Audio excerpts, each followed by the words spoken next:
기름을 먹은 전이 뜨거운 팬 위에서 익어가는 소리가 빗소리처럼 들렸습니다. 밖은 고요한 시골의 밤이었지만 이 오래된 한옥의 부엌만큼은 세상의 모든 소음과 분주함이 모여있는 듯했습니다. 수십 개의 접시가 산더미처럼 쌓여 있었고 갓전엔 시루떡에서는 김이 모락모락 피어올랐습니다. 제 눈앞에는 제가 평생 봐온 그 어떤 레스토랑의 주방보다도 더 많은 종류의 식재료가 펼쳐져 있었습니다. 완벽하게 깎아놓은 배와 사과, 정성껏 고치에 꿰은 삼색전, 그리고 모양을 맞춰 썰어놓은 나물들까지. 그 모든 것이 너무나 정교하고 너무나 완벽해서 오히려 비현실적으로 느껴질 정도였습니다. 저는 그저 멍하니 서서 이 모든 광경을 바라보았습니다. 유형의 제 레스토랑에서라면 이 정도의 재료와 노력은 미슐랭 스타를 위한 코스의 요리 10개는 좋게 만들어내고도 남을 양이었습니다. 하지만 이 모든 것은 단 하나의 상을 위한 것이었습니다. 눈에 보이지도 않는 존재를 위한 상. 저는 저도 모르게 나직이 제 모국어로 중얼거렸습니다. 안녕하세요. 제 이름은 피에르 듀부아입니다. 프랑스 리옹에서 온 요리사입니다. 오늘 저는 제 인생을 송두리째 바꿔놓은 한 여정에 대해 이야기하려고 합니다. 화려한 미식의 나라 프랑스에서 온 제가 한국의 제사라는 낯선 풍습 앞에서 죽은 자를 위한 낭비라고만 생각했던 지독한 편견이 어떻게 산산조각 났는지에 대한 이야기입니다. 그리고 그 낭비의 끝에서 제가 무엇을 발견했는지에 대한 고백이기도 합니다. 이야기는 몇 달 전, 제 인생이 가장 어두웠던 시절에서 시작됩니다. 저는 프랑스 리옹에서 르 샹디 코크러첸트 도시오큐유 아는 작은 레스토랑을 운영했습니다. 숱하게 노래라는 뜻이죠. 이름처럼 저는 매일 새벽 숯탈기 올 때쯤 시장에 나가 가장 신선한 재료를 고르는 것으로 하루를 시작했습니다. 농장에서 식탁까지, 그리고 제로 웨이스트. 이것이 제 요리 철학이었습니다. 저는 음식물 쓰레기를 병적으로 싫어했고 모든 재료는 그 가치를 100% 발휘해야 한다고 믿었습니다. 제게 요리는 감성의 영역이 아니라 철저한 논리와 효율성의 산물이었습니다. 손님들은 제 요리를 사랑했고 레스토랑은 늘 예약으로 가득 찼습니다. 제 인생은 탄탄대로를 달리는 듯했습니다. 하지만 전 세계를 휩쓴 팬데믹은 제 모든 것을 앗아갔습니다. 굳게 닫힌 레스토랑 문을 바라보며 저는 절망했습니다. 몇 년간의 노력이 물거품이 되는 것은 한순간이었습니다. 결국 저는 레스토랑을 폐업해야 했습니다. 열정으로 가득 찼던 심장은 차갑게 식었고 세상을 향한 저의 시선은 냉소적으로 변했습니다. 논리와 효율성으로 쌓아 올린 제 세계가 이토록 허무하게 무너질 수 있다는 사실을 받아들이기 힘들었습니다. 의미 없는 전통, 비효율적인 관습 같은 것들을 경멸하게 된 것도 그때부터였습니다. 세상은 이렇게나 비정한데 사람들은 왜 여전히 그런 헛된 것에 시간과 노력을 쏟는단 말인가? 그렇게 무기력한 하루하루를 보내던 제게 오랜 친구인 김민준에게서 연락이 왔습니다. 민준은 한국의 음식 평론가로 몇 년 전 리옹에 왔을 때 우연히 알게 된 사이였습니다. 그는 제 소식을 듣고는 대뜸 한국으로 오라고 말했습니다. 피에르, 그냥 와서 바람 좀 쐬고 가. 새로운 음식, 새로운 공기가 내게 영감을 줄지도 모르잖아. 솔직히 말해, 저는 전혀 내키지 않았습니다. 한국, 제가 아는 한국은 K-팝과 초고속 인터넷, 그리고 숨 막히는 도시의 나라였습니다. 시끄럽고 복잡하고 모든 것이 빨리빨리 문화에 맞춰 돌아가는 곳. 지금의 제게 필요한 것은 그런 혼돈이 아니라 고요한 안식이라고 생각했습니다. 하지만 한편으로는 이 잿빛 현실에서 벗어날 수만 있다면 어디든 좋다는 생각도 들었습니다. 잃을 것이 더는 없었으니까요. 저는 마지못해 그의 초대에 응했습니다. 인천공항에 처음 발을 디뎠을 때의 인상은 제 예상과 크게 다르지 않았습니다. 모든 것이 분주하고 사람들의 걸음은 빨랐으며 거대한 전광판들은 쉴 새 없이 번쩍였습니다. 민주는 저를 반갑게 맞아주었지만 그의 차를 타고 서울을 빠져나가는 동안에도 제 마음은 조금도 열리지 않았습니다. 빽빽한 아파트 숲을 보며 이곳에서 과연 어떤 영감을 얻을 수 있을까 하는 회의감만 깊어졌습니다. 하지만 차가 도시를 벗어나 한적한 시골길로 접어들면서 풍경은 조금씩 달라지기 시작했습니다. 높은 건물 대신 나지막한 산들이 나타났고 아스팔트 길 옆으로는 잘 가꾸어진 논밭이 펼쳐졌습니다. 그리고 1시간쯤 더 달렸을까. 민주는 익숙하게 차를 몰아 오래된 기어가 얹은 고택으로 들어섰습니다. 다 왔어. 피에르. 우리 집이야. 민준의 집은 제가 상상했던 한국의 모습과는 전혀 다른 시간이 멈춘 듯한 공간이었습니다. 고즈넉한 한옥, 그리고 그 집을 둘러싼 작은 마당. 하지만 그 평화로운 첫인상은 현관문을 열고 들어서는 순간 완전히 깨져버렸습니다. 집안은 마치 시장처럼 사람들로 북적였고 맛있는 냄새와 함께 알아들을 수 없는 한국어들이 파도처럼 제게 밀려왔습니다. 민준의 할머니, 큰아버지, 고모, 사촌들까지 수십 명의 대가족이 저를 의아한 눈빛으로 그러나 따뜻한 미소로 맞아주었습니다. 내일이 할아버지 기제사거든. 그래서 다들 모인 거야. 민준이 제게 설명했습니다. 제사, 들어본 적은 있었지만 그게 정확히 무엇을 의미하는지는 몰랐습니다. 그저 조상에게 음식을 바치는 의식 정도로만 생각했죠. 그리고 바로 그 순간부터 저의 합리적인 세계와 한국의 비합리적인 전통이 정면으로 충돌하기 시작했습니다. 제가 목격한 제사 준비 과정은 한마디로 충격이었습니다. 부엌과 대청마루는 거대한 음식 공장으로 변해 있었습니다. 여자들은 모두 팔을 걷어붙이고 쉴 새 없이 음식을 만들고 있었습니다. 한쪽에서는 나무를 데치고 묻히고 있었고 다른 한쪽에서는 거대한 팬 위에서 생선을 굽고 전을 부치고 있었습니다. 그 양이 어마어마했습니다. 저는 직업적인 호기심에 가까이 다가가 살펴보았습니다. 가장 먼저 제 눈에 들어온 것은 과일이었습니다. 탐스럽게 잘 익은 사과와 배가 바구니에 가득 담겨 있었는데 한 아주머니가 마른 행주로 그 과일들을 하나하나 정성껏 닦고 있었습니다. 마치 보석을 다루는 듯한 손길이었습니다. 저는 민준에게 물었습니다. 저 과일들은 이따가 디저트로 쓸 건가? 껍질을 깎아서 준비하는 게 더 효율적이지 않아? 민준은 웃으며 대답했습니다. 아니, 저건 제사상에 올릴 거야. 조상님께 가장 좋은 것을 보여드려야 하니까. 흠집 하나 없는 완벽한 모양 그대로 올려야 해. 저는 이해할 수 없었습니다. 먹지도 않을 과일을 단지 보여주기 위해 가장 좋은 상품으로 골라 그저 닫기만 한다고? 제 레스토랑에서라면 상상도 할 수 없는 비효율의 극치였습니다. 그 사과는 완벽한 타르트 타탱이 될 수 있었고 저 배는 향기로운 콩포트가 될 수 있었습니다. 하지만 이곳에서 그것들은 그저 전식품일 뿐이었습니다. 더 기가 막힌 것은 전을 부치는 과정이었습니다. 동그랑땡, 깻잎전, 호박전, 수백 개는 좋게 되어 보이는 전들이 끝도 없이 만들어지고 있었습니다. 모든 전은 크기와 모양이 거의 똑같았습니다. 저는 전을 부치던 민준의 고모에게 다가가 조심스럽게 제안했습니다. 아주머니, 이렇게 하나씩 부치는 것보다 큰 팬에 반죽을 넓게 부어서 익힌 다음에 네모나게 자르면 훨씬 빠를 텐데요. 맛도 똑같고요. 이것은 프랑스 요리에서 흔히 쓰는 테크닉이었습니다. 시간을 절약하고 노동력을 줄이는 합리적인 방법이었죠. 하지만 고모는 제 말을 듣고는 그저 인자하게 웃으실 뿐이었습니다. 어머, 총각은 요리사라더니 정말 똑똑하네. 하지만 제사상에 올리는 음식은 정성이 중요해서 이렇게 하나하나 손으로 만들어야 마음이 편해. 정성. 저는 그 말을 이해할 수 없었습니다. 제게 정성이란 최고의 맛을 내기 위해 최적의 조리법을 찾아내는 것이었습니다. 불필요한 과정을 반복하며 시간을 낭비하는 것은 정성이 아니라 어리석음이라고 생각했습니다. 저는 그들의 방식을 바꾸려는 시도를 포기하고 그저 관찰하기로 했습니다. 하지만 보면 볼수록 제 머릿속의 상식과는 부딪히는 것들 뿐이었습니다. 탕국을 끓일 때는 마늘이나 고춧가루 같은 향이 강한 양념을 쓰지 않았습니다. 조상님이 매우고 자극적인 냄새를 싫어하신다는 이유였습니다. 생선의 머리는 동쪽으로, 꼬리는 서쪽으로 향하게 놓아야 한다는 규칙도 있었습니다. 모든 것에는 이유가 있었지만 그 어떤 이유도 제게는 합리적으로 들리지 않았습니다. 저는 마치 잘 짜인 연극의 이방인 관객처럼 그들의 분주함 속에서 소외감을 느꼈습니다. 민주는 그런 저를 배려해 부엌 한쪽에 의자를 가져다 주었습니다. 저는 거기에 앉아 하염없이 음식을 만들어내는 사람들을 바라보았습니다. 그리고 문득 한 가지 이상한 점을 발견했습니다.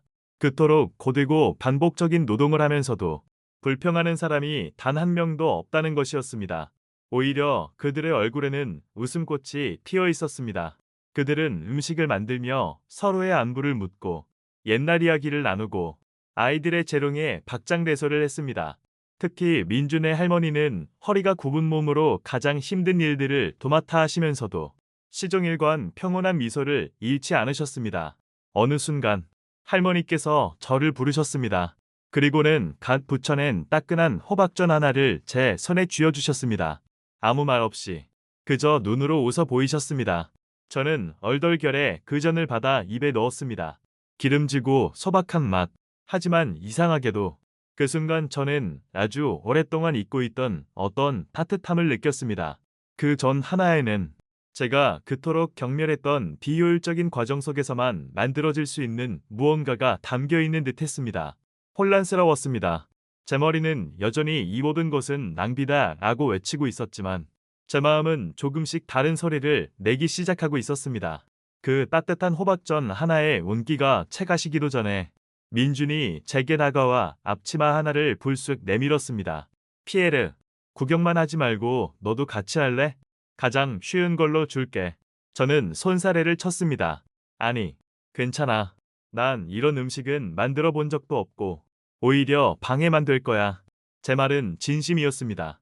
체계적인 레시피도 정해진 그램, 수도 없이 오직 손대중과 감으로 음식을 만들어내는 이 아수라장 속에서 저는 완벽한 이방인이었습니다. 제 방식의 요리는 이곳에서 통하지 않을 것이 분명했습니다. 하지만 민주는 막무가내였습니다. 그는 제 손을 잡아 끌어 거대한 팬 앞으로 데려갔습니다. 팬 위에서는 수십 개의 동태전이 노릇하게 익어가고 있었습니다. 그냥 뒤집기만 하면 돼.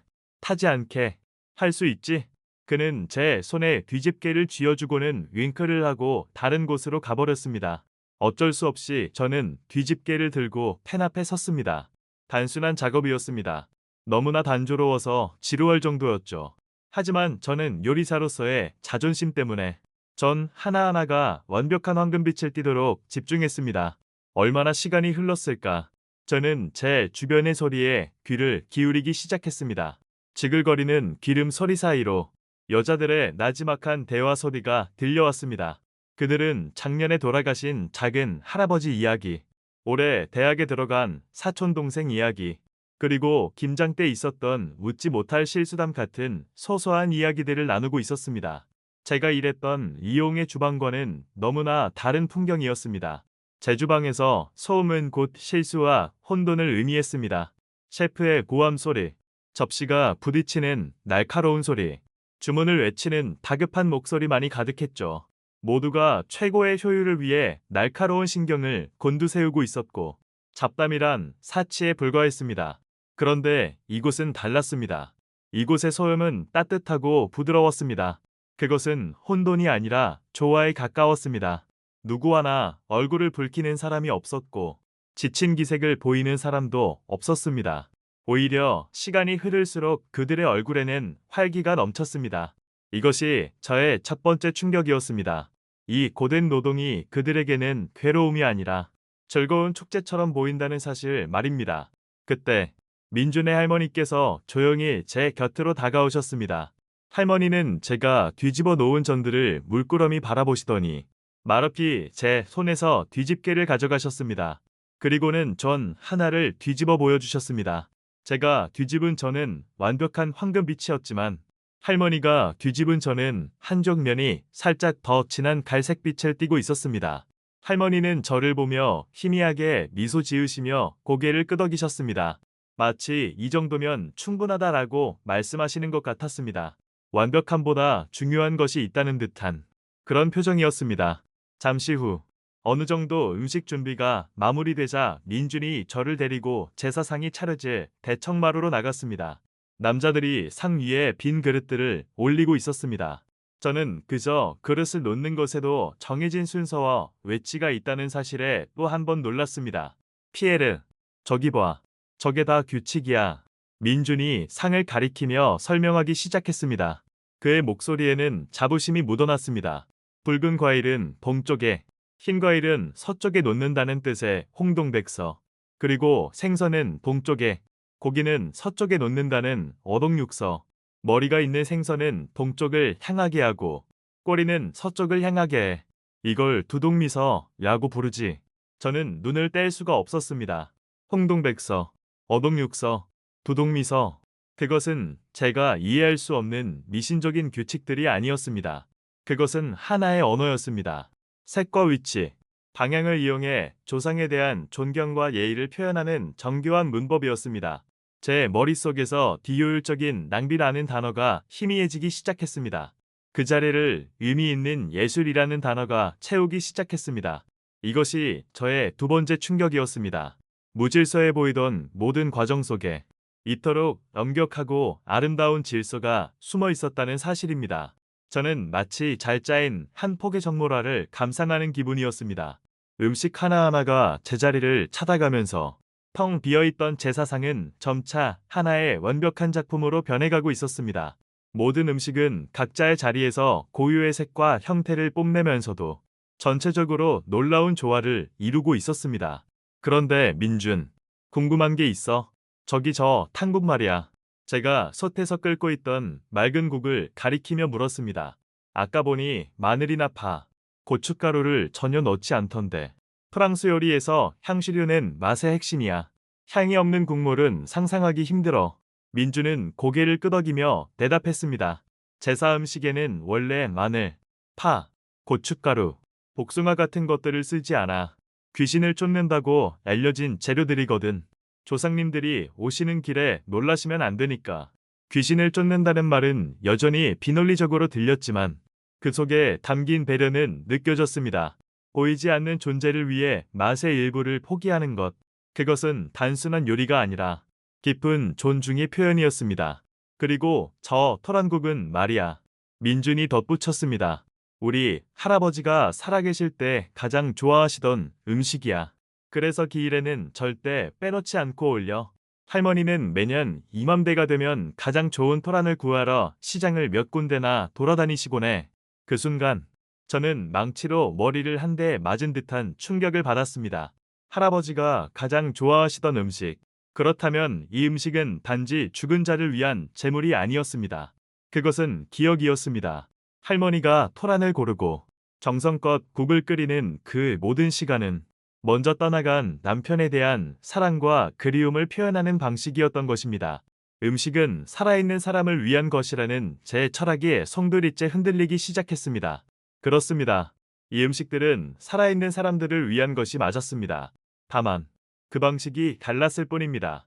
이 음식들은 먼저 떠나간 사람을 기억하고 그 사람과의 추억을 되새기기 위해 만들어지는 것이었습니다. 음식을 통해 과거와 현재가 이어지고 보이지 않는 사람과 보이는 사람들이 한자리에서 만나는 것이었습니다. 이것이 저의 세 번째, 그리고 가장 강렬한 충격이었습니다. 저는 다시 부엌으로 돌아왔습니다. 아까와는 완전히 다른 눈으로 음식을 바라보게 되었습니다. 산더미처럼 쌓인 저는 더 이상 노동의 산물이 아니었습니다. 그것은 가족들이 함께 웃고 이야기하며 보낸 시간의 증거였습니다. 정성껏 닦은 과일은 낭비가 아니었습니다. 조상에 대한 최고의 존경을 표하는 마음이었습니다. 그리고 솥에서 끓고 있는 맑은 토란국은 한 사람에 대한 지극한 사랑과 그리움의 결정체였습니다. 저는 제 손을 내려다보았습니다. 어느새 밀가루와 기름이 잔뜩 묻어 있었습니다. 조금 전까지만 해도 낯설고 불편하게 느껴졌던 이 흔적이 이제는 왠지 모를 뿌듯함으로 다가왔습니다. 저는 아주 작은 부분이나마 이 거대하고 성스러운 의식에 참여한 것입니다. 밤이 깊어지고 마침내 모든 음식 준비가 끝났습니다. 잘 차려진 제사상 앞에 온 가족이 옷을 갈아입고 모여들었습니다. 공기 중에 맴돌던 소란스러움은 온데간데 없고 경건하고 엄숙한 침묵이 대청마루를 가득 채웠습니다. 촛불이 켜지고 향이 피어 올랐습니다. 저는 그저 한쪽 구석에 숨을 죽인 채 서서 곧 시작될 진짜 제사를 기다리고 있었습니다. 제 심장은 저도 모르게 세차게 뛰기 시작했습니다. 과연 이 모든 준비의 끝에는 무엇이 기다리고 있을까? 대청마루에 모든 불이 꺼지고 오직 제사상 위에 놓인 두 자루의 촛불만이 어둠을 밝히고 있었습니다. 흔들리는 촛불 그림자가 벽과 천장에서 춤을 추었고 피어올린 향에서 나온 뽀얀 연기가 공기 중에 천천히 퍼져나가며 공간을 신비로운 분위기로 감쌌습니다. 방금 전까지 웃고 떠들던 사람들의 모습은 온데간데 없었습니다.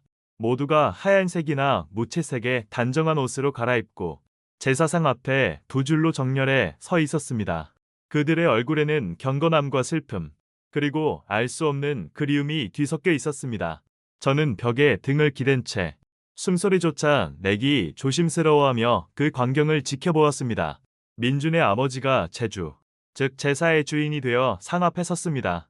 그는 술잔에 맑은 술을 따라 향불 위에서 3번 돌린 뒤 상 위에 올렸습니다.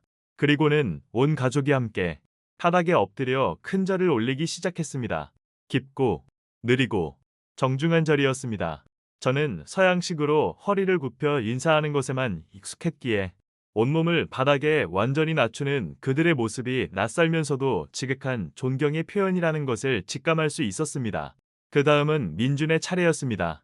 현대적인 옷차림에 늘 유쾌하던 제 친구 민준이상 앞으로 나아가 아버지와 똑같은 방식으로 술을 따르고 2번의 큰 절을 올렸습니다. 그의 등이 바닥을 향해 굽혀질 때 저는 그의 어깨가 미세하게 떨리는 것을 보았습니다. 그가 다시 일어섰을 때 촛불빛에 비친 그의 얼굴은 젖어 있었습니다. 평소에는 볼 수 없었던 깊은 슬픔과 애정이 담긴 표정이었습니다. 그 순간 저는 제 머릿속을 지배하던 모든 이성적인 판단이 멈추는 것을 느꼈습니다. 이것은 더 이상 비효율적인 전통이나 미신적인 관습이 아니었습니다. 이것은 사랑이었습니다. 세대를 뛰어넘는 죽음조차 갈라놓을 수 없는 깊고 진한 사랑의 표현이었습니다. 할아버지의 얼굴을 직접 본 적 없는 젊은 손자가 그를 기억하며 눈물을 흘리는 이 기적 같은 광경 앞에서 저는 할 말을 잃었습니다. 가장 제 마음을 울린 것은 민준의 할머니였습니다. 작은 최고의 할머니가 아들의 부축을 받으며 천천히 상 앞으로 걸어 나왔습니다. 할머니는 술을 따르기 전 잠시 동안 제사상 위에 놓인 할아버지의 사진을 가만히 바라보았습니다. 그 짧은 침묵 속에서 저는 할머니가 수십 년의 세월을 거슬러 남편과 무언의 대화를 나누고 있음을 느낄 수 있었습니다. 할머니의 주름진 손이 술잔을 들었을 때 참았던 눈물 한 방울이 볼을 타고 흘러내렸습니다. 할머니는 절을 하지 않았습니다. 그저 오랫동안, 아주 오랫동안 그 자리에 서서 남편의 사진을 바라볼 뿐이었습니다. 그 모습은 세상 그 어떤 화려한 말보다도 더 큰 울림으로 제 가슴을 파고들었습니다. 제사는 약 1시간 동안 이어졌습니다. 그들은 함께 축문을 읽고 숟가락을 밥에 꽂아두고 잠시 물러나 있기도 했습니다. 조상님께서 식사하실 시간을 드리는 것이라고 민준이 나중에 설명해 주었습니다. 모든 절차가 끝나고 민준의 아버지가 이제 상을 물려도 좋다고 말했을 때 저는 이 길고 복잡했던 하루가 드디어 끝났다고 생각했습니다. 저 정성스러운 음식들은 이제 어떻게 될까? 설마 정말로 버려지는 걸까? 하지만 제 예상은 또 한 번 완전히 빗나갔습니다. 가족들은 기다렸다는 듯이 일사불란하게 움직이기 시작했습니다. 그들은 제사상 위에 있던 음식들을 능숙하게 다른 그릇으로 옮겨 담았습니다. 그리고는 순식간에 거실 중앙에 커다란 교자상 여러 개를 이어붙여 새로운 상을 차렸습니다. 방금 전까지 제사상 위에서 엄숙한 표정을 짓고 있던 바로 그 음식들이 이제는 왁자지껄한 저녁 식사 테이블 위로 옮겨진 것입니다. 저는 어리둥절해서 민준에게 물었습니다. 이게 어떻게 된 거야? 이 음식들 먹어도 되는 거였어? 민준은 마치 그럼 당연하지 라고 말하는 듯한 표정으로 환하게 웃으며 제 어깨를 툭 쳤습니다. 이리 와, 피에르. 이게 진짜 하이라이트야. 이걸 바로 음복이라고 해. 음복, 처음 들어보는 단어였습니다. 음복이 무슨 뜻인데? 말 그대로 복을 마신다는 뜻이야. 조상님께서 먼저 맛보신 이 음식들에는 복이 깃들어 있다고 믿거든. 그래서 우리가 이 음식을 함께 나눠 먹는 것은 조상님이 내려주신 복을 다 같이 나눠 갖는다는 의미야. 제사는 죽은 사람만을 위한 게 아니야. 결국엔 이렇게 살아있는 우리들이 함께 복을 나누고 정을 나누기 위한 것이기도 해. 그 말을 듣는 순간 제 머릿속에 흩어져 있던 모든 퍼즐 조각들이 쾅 소리를 내며 맞춰지는 듯한 전율을 느꼈습니다. 낭비. 제가 처음에 생각했던 바로 그 단어. 그 단어는 완전히 틀렸습니다. 이것은 낭비가 아니었습니다.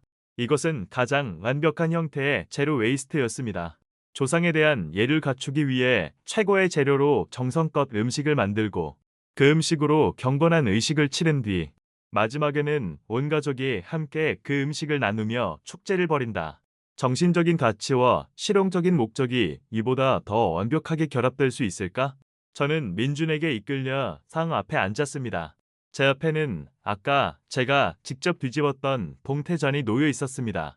저는 젓가락을 들어 그 전을 하나 집어 입에 넣었습니다. 맛은 아까와 똑같았습니다. 하지만 그 의미는 완전히 달랐습니다. 이것은 더 이상 단순한 음식이 아니었습니다. 이것은 복이었습니다. 할아버지에 대한 그리움, 할머니의 사랑, 그리고 온 가족의 정성이 담긴 신성한 음식이었습니다. 저는 음식을 천천히 씹으며 주위를 둘러보았습니다. 세 개의 세대가 한자리에 모여 앉아 웃고 떠들며 식사를 하고 있었습니다. 할머니는 손주의 입에 나물을 넣어 주었고 아들들은 아버지에게 술을 따라 올렸습니다. 방금 전까지 눈물을 흘리던 민준도 이제는 사촌 동생과 장난을 치며 밝게 웃고 있었습니다. 슬픔과 기쁨, 과거와 현재, 죽음과 삶이 이 하나의 식탁 위에서 경계 없이 뒤섞여 있었습니다. 제사를 통해 가족들은 먼저 떠나간 이를 함께 기억하며 슬픔을 나누었고 음복을 통해 살아있는 서로의 존재를 확인하며 기쁨을 나누고 있었습니다. 이것은 죽은 자를 위한 의식을 넘어 산자들을 더욱 단단하게 묶어주는 강력한 끈이었습니다. 저는 깨달았습니다. 제가 리옹에서 잃어버렸던 것은 단순히 레스토랑이 아니었습니다. 저는 요리의 본질을 잃어버렸던 것입니다. 음식은 단순히 배를 채우거나 혀를 즐겁게 하는 것 이상의 의미를 가집니다. 음식은 사람과 사람을 이어주는 매개체이며 사랑과 기억을 전달하는 언어입니다. 저는 효율과 논리라는 이름 아래 제 요리에서 가장 중요한 마음을 제거해버렸던 것입니다. 고개를 들어보니 민준의 할머니가 저를 인자한 눈빛으로 바라보고 계셨습니다. 저는 할머니와 눈이 마주치자 저도 모르게 뜨거운 것이 왈칵 목구멍으로 치밀어 오르는 것을 느꼈습니다. 저는 이 감정을 주체할 수가 없었습니다. 저는 자리에서 일어나 할머니께 다가갔습니다. 그리고 프랑스식으로 정중하게 허리를 숙이는 대신 제가 오늘 밤 내내 보았던 방식대로 서툴지만 진심을 다해 바닥에 무릎을 꿇고 큰 절을 올렸습니다. 온 가족의 시선이 제게 쏠렸습니다. 정적이 흘렀습니다. 제가 고개를 들었을 때 제 눈에서는 눈물이 흐르고 있었습니다. 그것은 슬픔의 눈물이 아니었습니다. 부끄러움과 깨달음, 그리고 너무나 큰 감동에서 비롯된 뜨거운 눈물이었습니다. 저는 아무 말도 할 수 없었습니다. 하지만 제 눈빛이, 제 서툰 절이 저의 모든 마음을 대신 전해주었으리라 믿습니다. 죽은 자를 위한 낭비라고 짓거렸던 제 어리석음에 대한 사죄와 이토록 아름다운 전통을 지켜온 이 가족에 대한 깊은 존경을 말입니다. 그 순간의 정적은 영혼처럼 길게 느껴졌습니다. 방 안의 모든 소음이 멎었고 오직 제 거친 숨소리와 세차게 뛰는 심장 소리만이 들리는 듯했습니다. 낯선 이방인의 갑작스러운 행동에 모두가 당황한 기색이 역력했습니다. 저는 고개를 들지 못했습니다. 저의 행동이 혹시 무례하게 비치지는 않았을까? 이 거룩한 분위기를 망쳐버린 것은 아닐까 하는 두려움이 엄습했습니다. 볼을 타고 흐르는 눈물은 멈출 줄 몰랐습니다. 그때 제 어깨 위로 따뜻하고 주름진 손길이 느껴졌습니다. 고개를 들어보니 민준의 할머니께서 제 앞에 조용히 쪼그리고 앉아 인자한 눈으로 저를 바라보고 계셨습니다. 할머니는 아무 말도 하지 않으셨습니다. 그저 제 눈물을 마른 손으로 닦아주시며 희미하게 미소 지으실 뿐이었습니다. 그 미소에는 모든 것을 이해한다는 듯한 깊은 열림과 따뜻함이 담겨 있었습니다. 마치 괜찮다, 다 안다라고 속삭이는 것 같았습니다. 그 순간 제 마음속에 남아있던 마지막 방어벽마저 허물어졌습니다. 저는 어린아이처럼 소리내어 울고 싶었지만 간신히 감정을 억눌렀습니다. 민준이 제 곁으로 다가와 저를 부축해 일으켜 주었습니다. 그는 제 어깨를 감싸 안으며 나지막이 말했습니다. 괜찮아. 피에르. 다들 이해하셨을 거야. 그의 목소리 또한 감동으로 젖어 있었습니다. 어색했던 분위기는 금세 누그러졌고 가족들은 다시 저마다의 이야기꽃을 피우기 시작했습니다. 하지만 이제 저를 향한 그들의 시선에는 단순한 호기심이 아닌 따뜻한 동질감과 환대가 담겨 있었습니다. 저는 더 이상 이방인 관객이 아니었습니다. 서툰 방식으로나마 저는 그들의 가족 의식에 진정으로 참여한 이원이 된 것입니다. 그날 밤, 저는 잠을 이룰 수 없었습니다. 차가운 시골의 밤 공기를 마시며 마루에 앉아 조금 전의 일들을 되새겼습니다. 수많은 음식을 만들던 고된 노동, 엄숙했던 제사, 그리고 따뜻했던 음복의 시간까지 모든 장면이 제 머릿속에서 생생하게 살아 움직였습니다. 저는 깨달았습니다. 한국인들에게 제사는 단순히 죽은 자를 기리는 의식이 아니라는 것을. 그것은 살아있는 사람들을 위한 것이었습니다. 흩어져 살던 가족들이 의무적으로라도 한자리에 모이는 계기였고, 다음 세대에게 뿌리와 역사를 가르쳐주는 살아있는 교육의 장이었습니다. 그리고 무엇보다도 함께 음식을 만들고 나누어 먹는 과정을 통해 서로의 사랑과 유대를 확인하는 가장 확실한 방법이었습니다. 제가 비효율과 낭비라고 섣불리 판단했던 모든 것들 속에는 사실 가족이라는 공동체를 유지하기 위한 가장 효율적이고 지혜로운 장치가 숨어 있었던 것입니다. 다음 날 아침, 저는 떠날 채비를 했습니다. 민준의 가족들은 마치 친아들이나 조카를 보내는 것처럼 제 손에 온갖 음식과 반찬들을 들려주었습니다. 할머니께서는 말없이 제 손을 꼭 잡아주셨습니다. 그 따뜻한 온기가 제 마음속 깊은 곳까지 전해져 왔습니다. 민준이 저를 공항으로 데려다주는 차 안에서 저는 창밖으로 스쳐 지나가는 한국의 풍경을 바라보며 말했습니다. 민준, 고마워. 정말 고마워. 뭐가? 민준이 웃으며 물었습니다. 모든 것. 내가 아니었다면 난 평생 몰랐을 거야. 요리에 마음을 담는다는 것이 어떤 의미인지, 음식이 사람을 어떻게 연결하는지. 나는 내 요리의 영혼을 잃어버렸었는데 어젯밤 너희 집 부엌에서 그걸 다시 찾은 것 같아. 제 말은 진심이었습니다. 저는 더 이상 잿빛 세상에 절망하던 피에레가 아니었습니다. 무언가로 다시 채워진 느낌, 다시 시작할 수 있다는 희망이 제 안에서 싹트고 있었습니다. 프랑스로 돌아온 저는 예전과는 완전히 다른 사람이 되었습니다. 저는 파산했던 레스토랑을 다시 열려고 애쓰지 않았습니다. 대신 저는 리옹의 한적한 동네에 작은 쿠킹 스튜디오를 열었습니다. 이름은 르 파리타주로 피와티어지, 프랑스어로 나눔이라는 뜻입니다. 그곳에서 저는 화려한 기술이나 복잡한 레시피를 가르치지 않습니다. 대신 저는 사람들에게 함께 요리하고 함께 나누어 먹는 즐거움을 가르칩니다. 저는 종종 수강생들에게 한국의 제사와 음복 문화에 대해 이야기해 줍니다. 처음에는 다들 저처럼 의아한 표정을 짓지만 제가 그 속에 담긴 의미, 즉 기억과 사랑, 그리고 나눔의 가치에 대해 설명하면 이내 고개를 끄덕이며 감탄합니다. 제 스튜디오의 가장 중요한 규칙은 음식을 남기지 않는 것이 아닙니다. 가장 중요한 규칙은 혼자 먹지 않는 것입니다. 우리는 함께 만든 음식을 커다란 테이블에 둘러앉아 모두 함께 나눕니다. 그 시간 동안 우리는 서로의 이야기를 듣고 웃고 위로를 받습니다. 저는 그곳에서 매일같이 한국의 작은 한옥에서 경험했던 기적을 재현하고 있습니다. 카메라를 정면으로 응시하며 진솔한 목소리로 저는 오늘 이 이야기를 통해 여러분께 무엇을 말하고 싶었을까요? 한국의 제사 문화가 얼마나 위대한지를 알리고 싶었던 것만은 아닙니다. 저는 저의 어리석었던 편견에 대한 고백을 하고 싶었습니다. 저는 눈에 보이는 것, 손으로 만져지는 것, 논리적으로 설명되는 것만이 진실이라고 믿었습니다. 그래서 수백 년 동안 이어져 온 한민족의 지혜와 마음을 낭비하는 한 단어로 무시해버리는 오만을 저질렀습니다. 하지만 그날 밤, 저는 보이지 않는 것의 가치를 배웠습니다. 조상에 대한 존경, 가족 간의 사랑, 세대를 잇는 유대감, 이런 것들은 결코 저울로 재거나 숫자로 계산할 수 없습니다. 그리고 음식은 바로 그 보이지 않는 가치들을 담아내는 가장 위대한 그릇이라는 사실을 깨달았습니다. 한국은 놀라운 나라입니다. 최첨단 기술과 가장 현대적인 도시를 가지고 있으면서도 그 심장부에는 이처럼 깊고 따뜻한 전통을 소중하게 간직하고 있습니다. 어쩌면 한국이 그토록 역동적인 힘을 가질 수 있는 이유는 과거를 잊지 않고 현재와 미래를 연결하려는 그들의 지혜로운 노력 덕분일지도 모릅니다. 빨리빨리 문화 속에서도 그들은 1년에 몇 번쯤은 기꺼이 시간을 늦추고 복잡하고 비효율적인 과정을 통해 가장 중요한 가치를 되새깁니다. 제가 경험한 것은 단순히 한 가족의 제사가 아니었습니다. 그것은 한 나라의 영혼을 엿보는 경험이었습니다. 그리고 그 경험은 저를 구원했습니다. 여러분은 어떻습니까?